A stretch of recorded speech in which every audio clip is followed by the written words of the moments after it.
중고등부 홍민지 학생입니다. 작년에 이어 올해도 코스타에 다녀올 수 있게 해주신 하나님께 감사드립니다. 그리고 저희를 위해 기도해 주신 모든 분들께도 감사드립니다.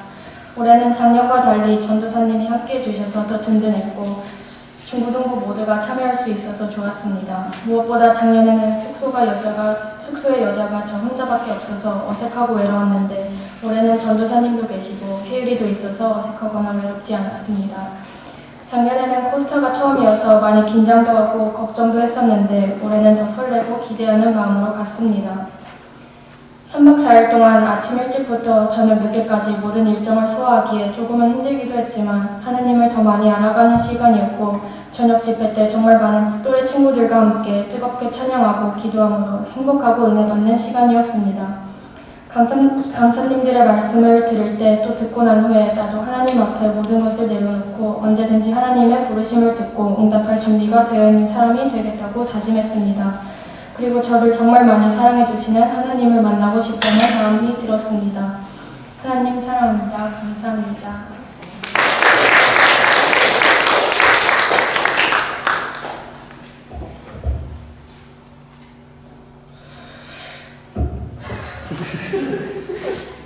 유스코스타를 다녀온 게 2번째인데 갈 때마다 사람들이 너무 많아서 놀라는 것 같아요. 그리고 유스코스타는 예배 시스템이나 그런 게 너무 잘 되고 청소년들이 관심 있을 만한 내용의 설교와 그 설교가 더 재밌고 흥미롭게 해주시는 목사님들 덕분에 저를 포함한 모든 사람들이 예배를 안 졸고 잘 들을 수 있었던 것 같아요. 저는 캐나다에서는 드림교회만 다니면서 이렇게 큰 규모의 예배는 경험해 본 적이 없었는데 작년에 처음 코스타에 갔을 때 제 또래인 사람들이 함께 모여 기도하고 찬양하며 점프하고 손을 들고 예배하는 모습을 보고 처음엔 조금 놀랐지만 하지만 점점 그 분위기에 적응하면서 같이 기도도 하고 찬양도 재미있게 한 것 같아요. 여러 가지 좋은 경험을 많이 해서 올해도 별 고민 없이 참여했어요. 이번에도 다 같이 모여서 1시간 가까이 기도도 하고 몇 시간 동안 뛰면서 찬양도 하고 목사님들 세미나와 설교도 들으면서 하나님을 더 알아가는 느낌이었어요. 올해도 친구들을 사귀고 장기자랑도 보고 방에서 마피아도 하고 낮잠 시간에 놀고 교회 모임도 하고 많이 재밌었어요. 저하고 중고등부한테도 잊지 못할 추억이었던 것 같아요. 코스타에 있던 목사님이 말해주신 것처럼 평범한 일상으로 돌아와도 코스타에서 느낀 그 기분 잊지 말고 다음 코스타가 올 때까지 열심히 하나님을 믿을 수 있었으면 좋겠습니다. 교회에서 기도해 주시고 창답에도 일부 기부해 주신 덕분에 잘 다닐 수 있었어요. 감사합니다.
감사합니다.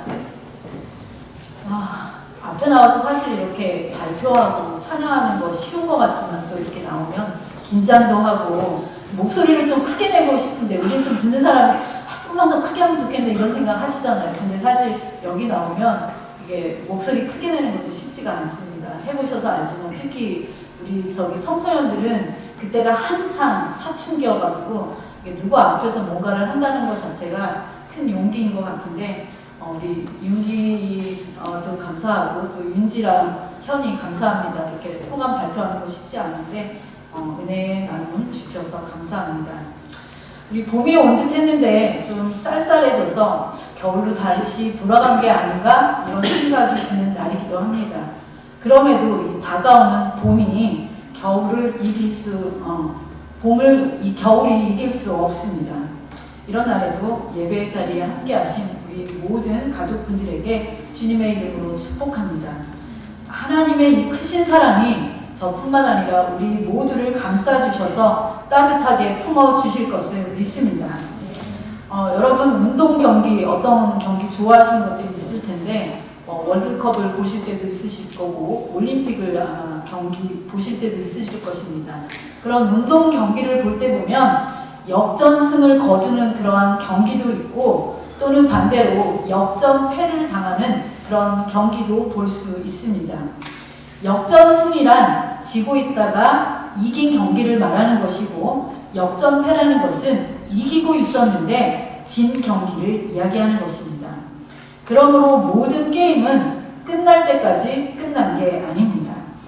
분명히 질 것 같았는데 마지막에 극적으로 이길 수도 있고 이긴 경기 같았는데 어이없는 실수로 인해서 질 수도 있습니다. 그래서 결과는 끝까지 기다려봐야 알 수 있습니다. 우리나라 옛말에요. 골골하면 80이라는 이런 말이 있습니다. 오늘 내일 죽을 것 같은 그러한 사람이 80 이상을 사는 경우를 의미하는 말이고요. 천년만년 살 것 같은 건강한 분이 어느 날 갑자기 일을 당하는 것을 보면 건강도 자신할 것이 못 된다. 이렇게 말씀드릴 수 있습니다. 그래서 너무 교만하게 생각하지도 말고 반대로 너무 일찍 포기해서도 안 됩니다. 끝까지 기다려봐야 알 수 있습니다. 이 세상에 누구도 우리 자신의 일에 대해서 장담할 사람은 아무도 없습니다. 이 신앙생활도 마찬가지입니다.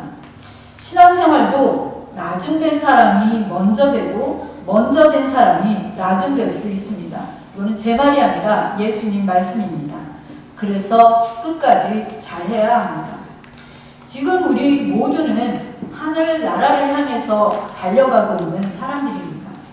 오늘 말씀을 통해서 내가 하나님을 처음 만났을 때 그 마음으로 우리가 하늘 나라를 향해서 달려가고 있는지 혹은 처음 마음을 잃어버리고 지쳐 주저앉아 있지는 않는지 말씀을 통해서 확인하시고 다시금 새롭게 결단하는 그러한 시간이 되시기를 바랍니다. 오늘은 느헤미야와 함께 떠나는 회복 이야기 10번째이면서요 마지막 시간입니다.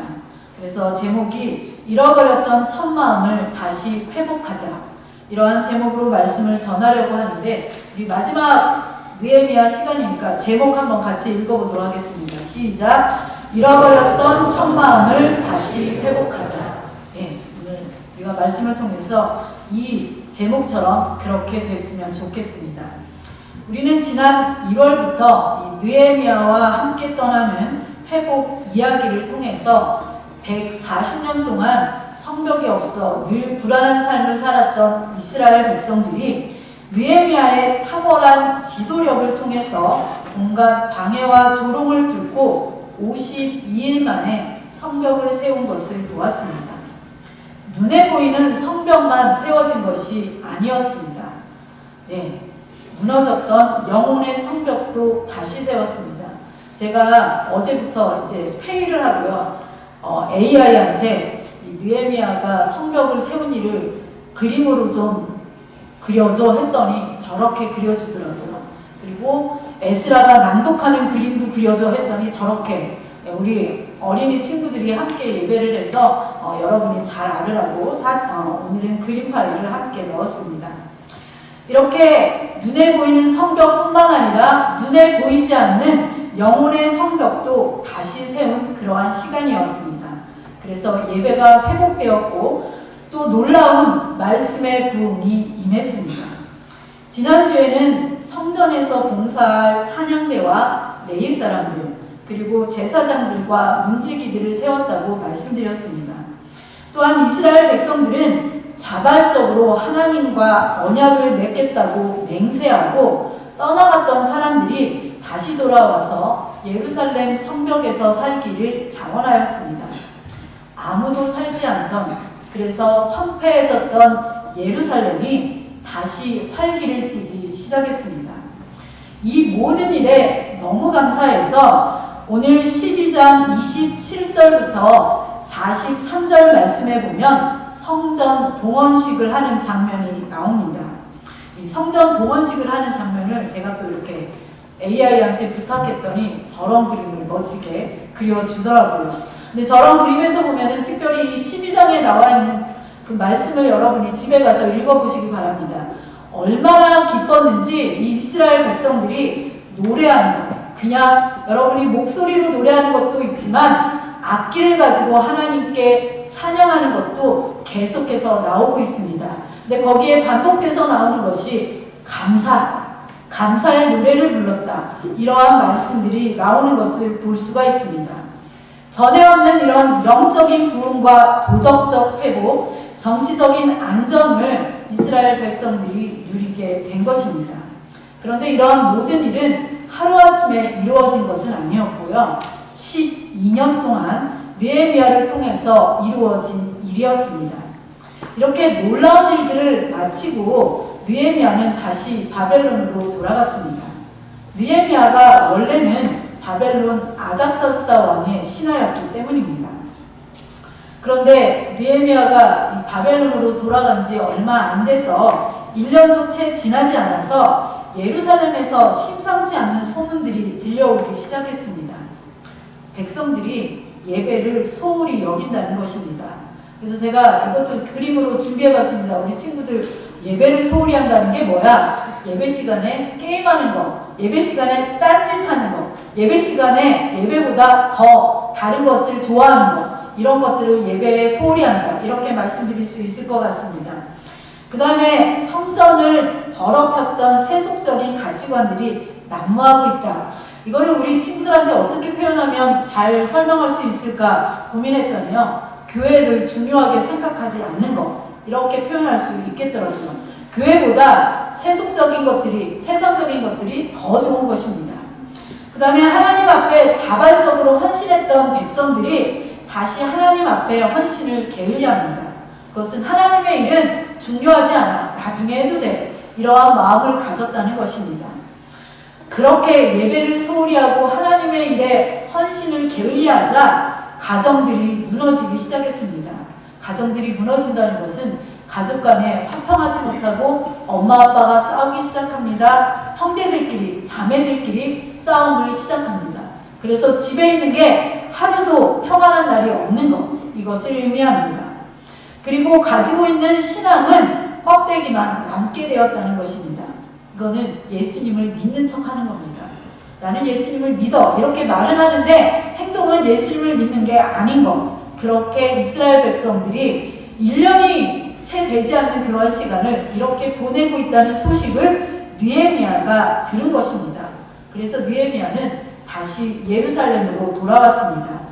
왜 돌아왔는지, 언제 돌아왔는지 그 단서가 느헤미야 13장 6절에 나오는데 이 말씀 보겠습니다. 그때에는 내가 예루살렘에 있지 아니하였느니라.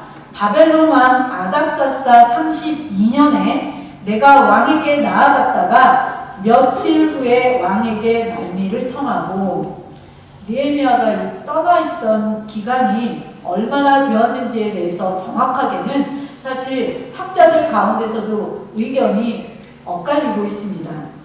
왜 그러냐 하면 여기 13장 6절에 나오는 며칠 후라는 단어 때문에 그렇습니다.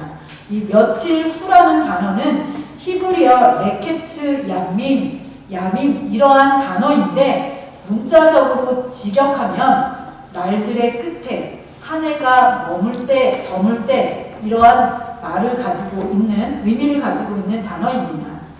그래서 생각해 보자면 느헤미야가 바벨론 왕궁으로 갔다가 1년이 다 되어가는 무렵이라 이렇게 생각할 수 있습니다.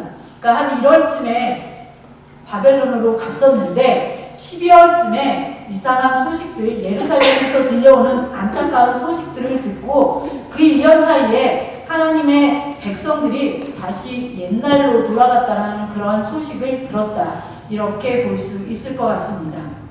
이런 것을 보면요, 우리 사람은 언제나 변질될 수 있는 존재다.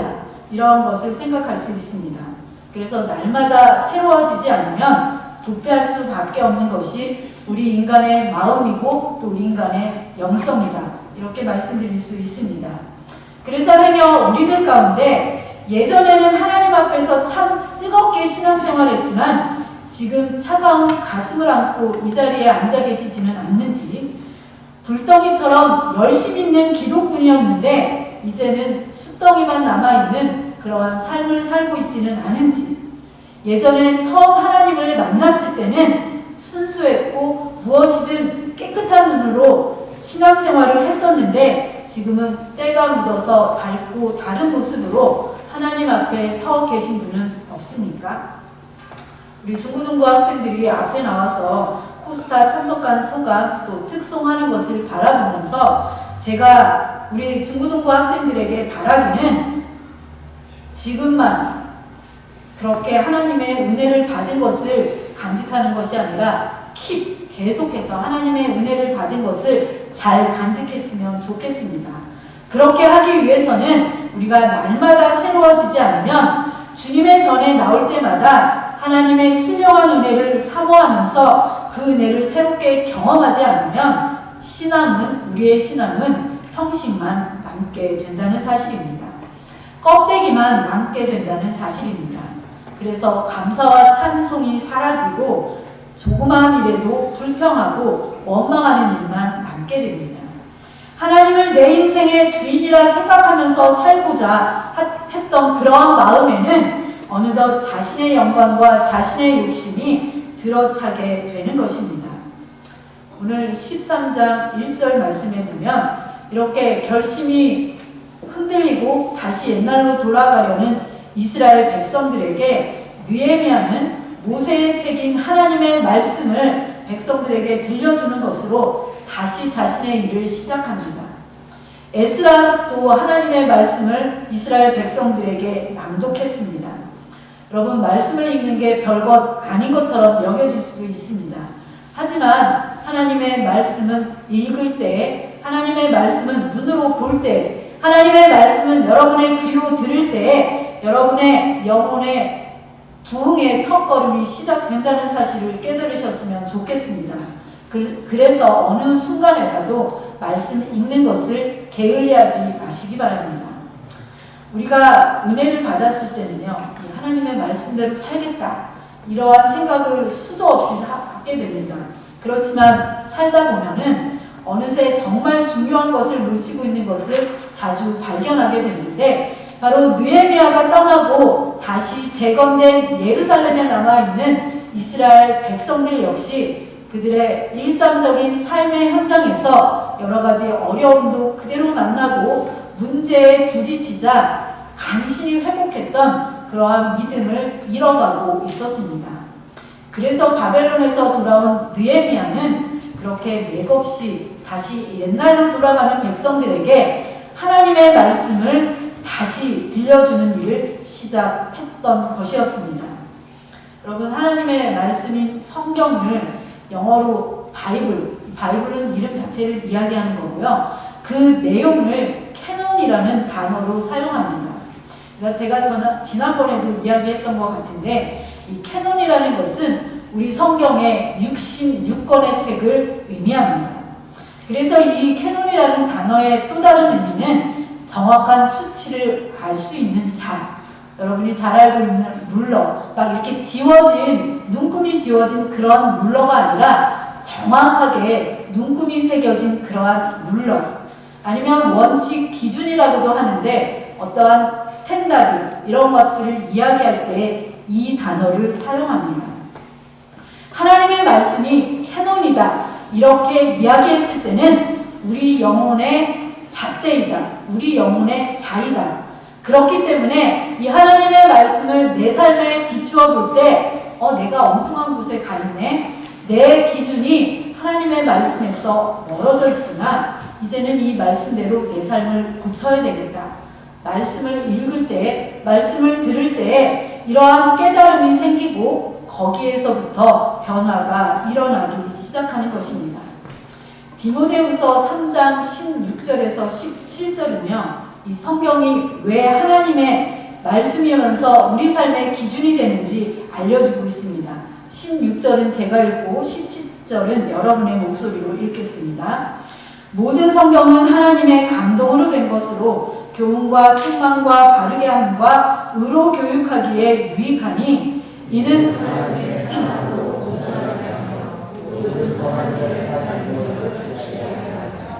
아멘. 하나님의 말씀은 이러한 능력이 있습니다. 인도에서 사역한 스탠리 존스라는 분이 계셨습니다.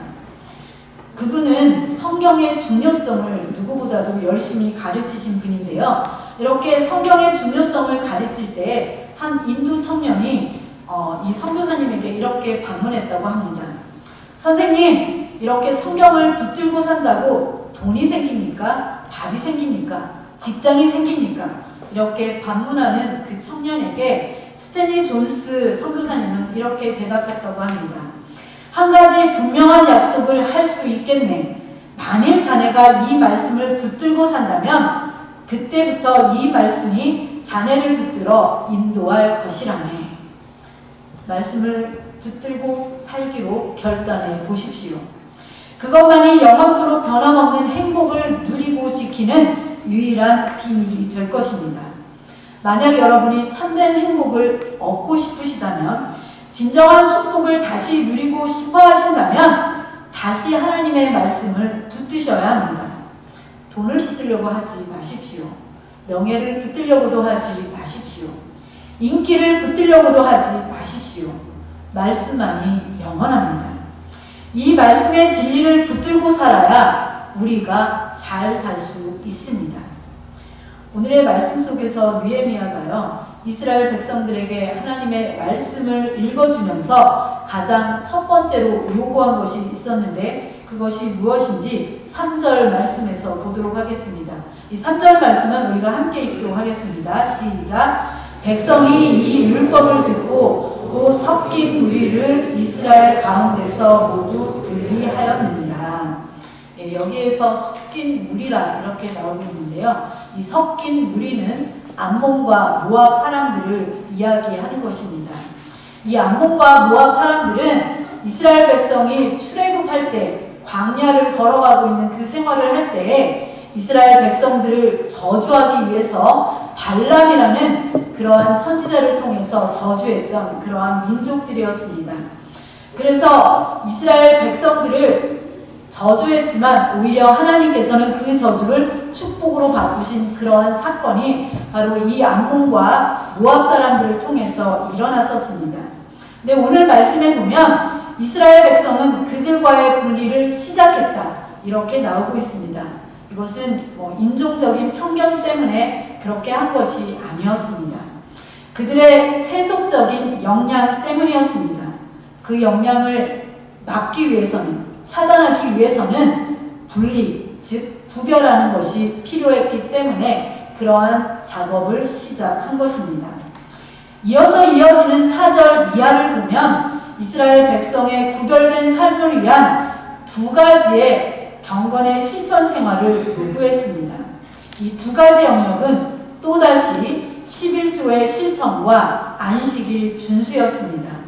11조는 돈과 관련된 것이고요. 안식일은 시간과 관련된 것이었습니다. 하나님께서는 자기의 백성들이 무엇보다도 돈 관리와 시간 관리에서 하나님을 모르는 사람들과 구별된 삶을 살기를 기대하신 것입니다. 하나님은 우리가 돈 관리, 시간 관리를 승리한다면 다른 모든 삶의 영역에서 승리할 것을 아셨기 때문입니다. 먼저 돈 관리를 살펴보겠습니다. 네, 우리 친구들을 위해서 그림을 준비해 봤는데요. 첫 번째는 11조의 실천입니다. 11조의 실천은 무엇보다 우리의 소유가 우리의 것이 아니라 철저하게 하나님의 것임을 인정하는 것입니다.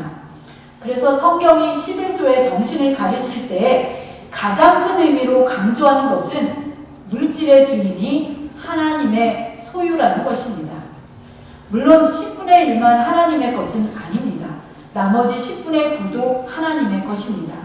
그렇지만 그 중에 10분의 1을 온전하게 구체적으로 하나님께 드림으로 그 나머지 10분의 9까지도 하나님의 것임을 인정하고 그 부분까지 하나님의 뜻대로 사용하며 살라는 것입니다. 그런데 만일 어떠한 성도가 이 10분의 1도 드리지 못한다고 한다면 어찌 그가 10분의 9를 주의 뜻대로 사용하면서 살아갈 수 있다고 기대할 수 있겠습니까? 그래서 느헤미야는 이 11조의 회복을 열망한 것입니다. 드디어 백성들은 이 느헤미야의 하나님의 말씀을 듣고 순종을 결단했습니다. 이것이 공동체의 회복의 시작이었습니다. 느헤미야 13장 12절 말씀 보겠습니다. 이에 온 유다가 곡식과 새 포도주와 기름의 11조를 가져다가 곳간에 드림으로 이것이 바로 이스라엘 공동체가 회복하는 원인이 된 것입니다.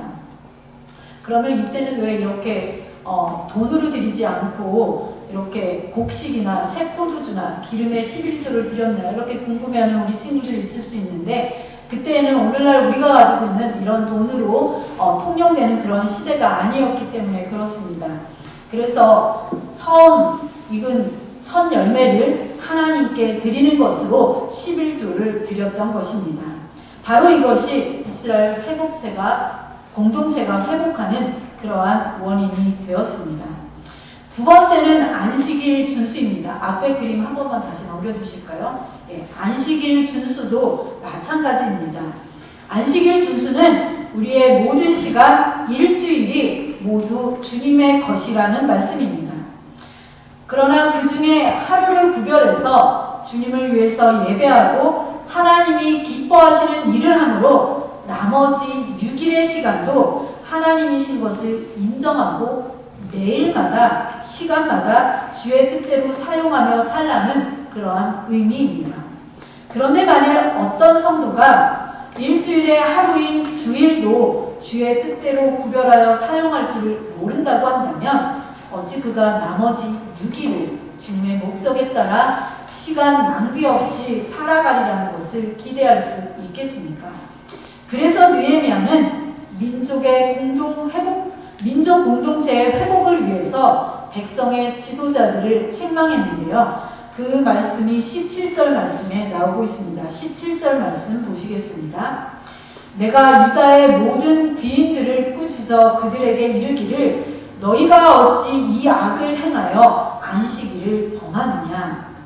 특별히 백성의 지도자들이 안식일을 지키지 않자 모든 백성이 따라했습니다. 이것을 느헤미야는 책망하고 있는 것입니다. 저와 여러분은요, 하나님을 믿는 사람들입니다. 그렇다면 우리가 이 세상 사람들과는 다르게 사는 모습을 보여줘야 할 책임이 있습니다. 우리는 돈을 모으거나 시간을 낭비하는 데서가 아닌 우리의 돈과 시간이 하나님의 뜻을 이루는 데 쓰여질 것을 인해서 감격하고 기뻐할 수 있는 사람들이어야 합니다. 그래서 여러분 기억하시기 바랍니다. 그리스도인의 행복은 세상과 똑같아지는 데 있지 않습니다. 세상과 다르게 사는 것, 세상과 구별된 삶이 행복한 것임을 기억하시기 바랍니다. 이 느헤미야서 1장에서요. 우리는 느헤미야가 기도하는 것으로 이 책의 드라마가 열리는 것을 보았습니다. 그의 기도가 바로 이스라엘 백성들에게 축복을 가져오는 시작이었습니다. 그런데 느헤미야서 마지막 장인 13장 역시 다시 기도로 마치고 있는 것을 볼 수 있습니다. 마지막 31절 말씀 보시겠습니다. 이 말씀을 우리가 함께 읽도록 하겠습니다. 시작. 정한 기한에 나무와 처음 익은 것을 드리게 하였사오니 내 하나님이여 나를 기억하사 복을 주옵소서. 느헤미야의 이런 기도는요, 단순히 자신을 위한 개인 기도가 아니라 공동체의 리더로서 그가 사랑하는 백성들의 행복이 지켜지도록 도움을 구하는 기도였습니다. 나를 기억하사 복을 주옵소서. 느헤미야에게 복 달라는 그러한 말씀이 아닙니다. 본인이 이렇게 행한 일을 기억하사 이스라엘 백성들에게 복을 달라는 기도였습니다. 그리고 이러한 기도는 진심으로 그의 마음을 붙잡고 있었던 기도라는 것을 알 수 있습니다. 그가 백성의 지도자로서 백성들을 위해서 최선의 섬김의 행동을 한 다음에 바로 이렇게 이루어졌으면 좋겠다. 이스라엘 백성들이 하나님의 말씀대로 살아감으로 복받았으면 좋겠다라고 그러한 마음의 기도를 한 것입니다. 그런데 느헤미야 13장에 보면요, 이러한 기도를 한 번만 드린 것이 아닙니다. 13장 14절에도 22절에도 29절에도 계속 반복해서 기도하고 있는데 느헤미야의 간절한 마음을 느낄 수 있는 그러한 기도입니다. 성경 말씀에 보면요, 데살로니가전서 5장 17절, 우리들이 잘 아는 말씀입니다. 쉬지 말고 기도하라, 이렇게 가르치고 있습니다. 왜 쉬지 말고 기도해야 합니까? 여러 가지 이유가 있겠지만 우리의 인생은 쉴 수 없는 날마다 새로운 도전이 우리 앞에 기다리고 있기 때문입니다. 우리는 어제의 기도로 오늘 하루를 견뎌낼 수 없습니다. 여러분, 어제 식사하셨으면 오늘은 식사 안 하십니까? 마찬가지입니다. 오늘은 오늘의 도움을, 오늘은 오늘의 기도가 필요합니다. 그래서 예수님께서도 오늘 우리에게 일용할 양식을 주옵시고 이렇게 기도하라고 가르치셨습니다. 그러므로 오늘의 행복을 지키기 위해서는 오늘의 기도의 도움을 구하며 사는 지혜가 필요합니다. 기도를 그치는 순간 우리는 인간적인 수단과 방법에 매달리게 될 것입니다. 그 순간 우리는 하나님의 백성다움, 그리스도인다움을 잊어버립니다. 그 순간 우리는 세상 사람들과 다를 것이 없는 속물 인생으로 전락하게 됩니다. 그래서 매일매일 기도하시기를 바랍니다. 우리 사랑하는 드림가족 여러분, 오늘 느헤미야와 이스라엘 백성들은 그들이 잃어버렸던 첫 마음을 다시 회복하기 위해서요, 3가지를 실천했습니다. 그 첫 번째는 거룩한 말씀을 붙잡았습니다. 두 번째는 세상과 구별된 삶을 살기로 결단했습니다. 그것은 11조의 실천과 안식일 준수였습니다. 세 번째는 기도의 무릎을 꿇었습니다. 우리 어린 친구들을 위해서 제가 이렇게 그림으로 표현해 왔습니다. 만일 우리도 하나님의 말씀을 붙들고 살기로 결단했다면, 그리고 이 말씀의 인도를 따라서 어두운 세상과 우리 자신을 차별화해서 살아가기로 결심하신다면, 그리고 날이면 날마다, 아니 순간순간마다 이제 우리 삶의 구주시오 주님 되신 예수님과 우리 하나님의 도움을 기도로 구하며 살기로 결심하신다면 저와 여러분의 삶은 다시 회복될 수 있습니다. 다시 일어설 수 있습니다. 올해가 시작되면서 느헤미야와 함께 떠났던 회복 이야기의 말씀이 저와 여러분의 삶에 큰 도전이 되고 새로운 회복을 만들어내는 계기가 되었기를 소망합니다. 또한 그때에 느헤미야와 이스라엘 백성들을 휘감았던 말씀의 붕의 역사가 오늘 저와 여러분의 삶 속에, 또 우리의 가정 속에, 우리의 교회 속에 충만하게 임하기를 간절히 소원합니다.